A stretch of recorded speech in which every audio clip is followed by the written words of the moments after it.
ഓം നമഃശിവായ. ഭഗവാൻ പരമശിവന്റെ ഏറ്റവും ശക്തിയേറിയതും പ്രസിദ്ധവുമായ മന്ത്രമാണ് മഹാമൃത്യുഞ്ജയ മന്ത്രം. ഋഗ്വേദത്തിൽ നിന്നുള്ള ഈ മന്ത്രം രുദ്രമന്ത്രമെന്നും ത്രയംബക മന്ത്രമെന്നും അറിയപ്പെടുന്നു. മന്ത്രം ഇതാണ്: ഓം ത്രയംബകം യജാമഹേ സുഗന്ധിം പുഷ്ടിവർദ്ധനം ഉർവാരുകമിവ ബന്ധനാത് മൃത്യോർമുക്ഷീയമാമൃതാത്.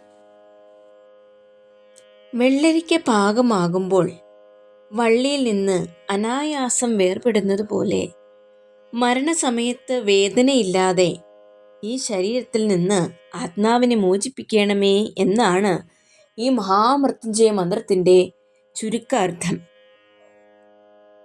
മഹാമൃത്യുഞ്ജയ മന്ത്രം ജപിച്ചാൽ അകാല മൃത്യുവിനെ തടയാനും ദീർഘായുസ് ലഭിക്കാനും ഇത് ഉത്തമമാണ് എന്നും ശാരീരികവും മാനസികവുമായ രോഗങ്ങളെ ശമിപ്പിക്കാൻ ഈ മന്ത്രം സഹായിക്കുന്നുവെന്നും മരണഭയം മാറ്റാനും മനസ്സിന് സമാധാനം ലഭിക്കാനും ഇത് ജപിക്കാമെന്നും ആത്യന്തികമായി മോക്ഷപ്രാപ്തിക്ക് ഇത് സഹായിക്കുന്നുവെന്നും പറയപ്പെടുന്നു.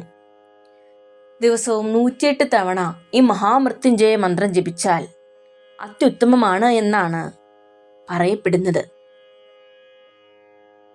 നിങ്ങൾക്ക് എൻ്റെ ഈ കുഞ്ഞു ചാനൽ ഇഷ്ടപ്പെട്ടാൽ സബ്സ്ക്രൈബ് ചെയ്യാനും ബെല്ലൈക്കൺ എനേബിൾ ചെയ്യാനും മറക്കരുതേ.